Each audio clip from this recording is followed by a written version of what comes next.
अगर आप यूपीपीसीएस या बीईओ या फिर आरओ एआरओ इन तीनों में से किसी भी परीक्षा की तैयारी कर रहे हैं तो आप लोग को पता होगा इन तीनों में होता है मेंस का एग्ज़ाम, जिसको निकालने पे पीसीएस निकालेंगे तो पीसीएस अधिकारी, बीईओ निकालेंगे तो खंड शिक्षा अधिकारी, और तीसरे नंबर पे आता है आरओ एआरओ।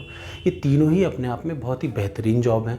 इनमें से किसी को भी कोई भी मिल जाए तो उससे अच्छी नौकरी कुछ हो नहीं सकती। और याद रखिए इन तीनों में एक खास बात है, क्योंकि इनकी सामान्य हिंदी ऑलमोस्ट एक ही तरीके की है। तो ऐसा मत सोचिएगा कि आरओ एआरओ के लिए अलग से, पीसीएस के लिए अलग से, बीईओ के लिए अलग से हम तैयारी करना शुरू कर दें। वो आदमी मेरे हिसाब से वो बेवकूफ़ी कहा जाएगा जो इन तीनों की अलग से तैयारी करेगा। क्योंकि देखिए तीनों में एक चीज़ कॉमन है, पत्र लेखन। क्या कॉमन है? पत्र लेखन। एक दो का पॉइंट का अंतर है, मैं तीनों का इसीलिए सामने पहले क्लियरली आपको दिखा दे रहा हूँ कि क्या समानता है, क्या अंतर है। साथ ही मैं आपको ये भी बता दूँ, मैं ऑलरेडी यूपीपीसीएस का पत्र लेखन के मैंने 2 वीडियो अपलोड किए थे। मैं उसी वीडियो को अब आगे कंटिन्यू करने जा रहा हूँ। अब जो वीडियो होगा याद रखिएगा वो आरओ एआरओ के लिए, यूपीपीसीएस के लिए और बीईओ के साथ में रहेगा। 7 से 8 वीडियो आपको मिलेंगी जिनमें पत्र लेखन पहले कैसे किया जाता है वो मैं बताऊंगा, फिर सबका एक एक दो दो एग्जाम्पल बताऊंगा। बस उतना ही, वैसे ही उसी तरीके से आपको लिखना है अपने एग्ज़ाम में। मेरी बात समझ में आ रही है ना? और आप अगर आप उसी हिसाब से लिखेंगे तो आपको 10 में से 9 नंबर आराम से मिलेंगे। मैं 10 में से 10 की बात नहीं कर रहा हूँ, 10 में से 9 नंबर आपको। यूपीपीसीएस में 2 क्वेश्चन आते हैं, किसके? ये पत्र लेखन के। वो 2 9 दूनी 18, मतलब 17-18 नंबर आपके लिए पाना कोई बहुत बड़ी बात नहीं है, आराम से आपको मिल जाएगा। तो इन तीनों की अलग अलग ना तैयारी करके एक साथ पत्र लेखन, किन के लिए? पीसीएस के लिए पत्र लेखन, आरओ एआरओ के लिए पत्र लेखन, बीईओ के मेंस के लिए।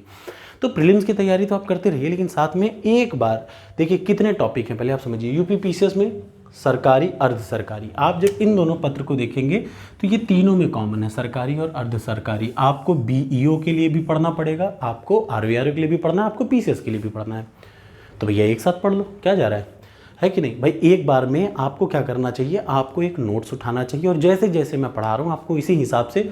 और हाँ, एक बात याद रखिएगा, जब मैं ये वीडियो बनाऊंगा 10 या 12 वीडियो रहेगा तो मुझे आपका पूरा समर्थन चाहिए। आप इसको देखें रेगुलरली, तभी मैं आगे बनाऊंगा, ठीक है? अदरवाइज़ आप में से 3 से 4 हज़ार लोग हमेशा सीरियस रहते हैं, लेकिन बाकी लोग सीरियस नहीं रह पाते। इसलिए इन वीडियो के लिए, पत्र लेखन के लिए, जबकि प्रीलिम्स की तैयारी करने से पहले आपको ये सारी चीज़ें रटी रहे। अब आप सोचिए आपने सिर्फ 7 वीडियो या 8 वीडियो या मैक्सिमम 12 वीडियो से अगर आपका 10-20 नंबर सही हो जा रहा है तो भैया क्या जा रहा है? आप फर्जी कोचिंग करते रहिए, कोई फ़र्क नहीं पड़ेगा। यहाँ मैं आपका फ्री में सही करा रहा हूँ।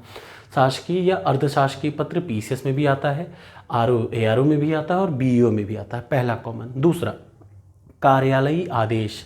कार्यालयी आदेश आरओ एआरओ में भी आता है, सबसे कम, सबसे छोटा। फिर बीईओ में भी आता है, उससे अच्छी जॉब। और सबसे अच्छा कार्यालयी आदेश आता है पीसीएस। तीनों के तीनों एग्जाम में ये 2 चीज़ तो फिक्स आते हैं, सरकारी अर्ध सरकारी पत्र।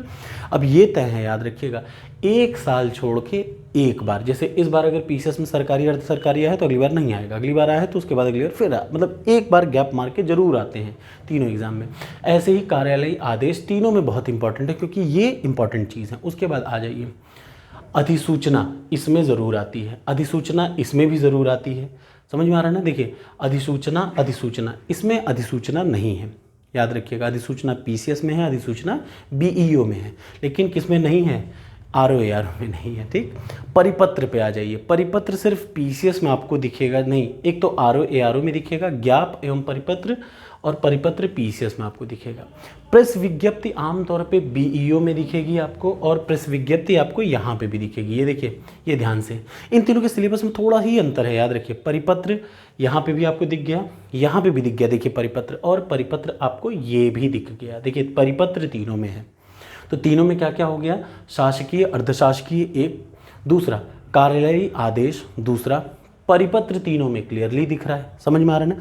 अधिसूचना अच्छे, मतलब बीईओ और पीसीएस में अधिसूचना आती है, और वे प्रेस विज्ञप्ति आती है बीईओ और किसमें? आरओ एआरओ में। प्रेस विज्ञप्ति इसमें नहीं आती, इसमें तार लेखन एक अलग से जुड़ जाता है, ठीक है। सोचिए 1 2 3 4 5, 1 2 3 4 5, 1 2 3 4 5 6 टॉपिक हाँ, घुमा फिरा के आपने 6-7 टॉपिक पढ़ लिए ना, तो फिर आपका गलत ही नहीं होना है भाई। जब 6 ही टॉपिक है और आपको पता है कि भैया इतना पढ़ के हमें टॉप कर सकते हैं, इतना पढ़ के हमें 20 में से 18-19 मिल सकता है, तो क्यों ना पढ़ लो।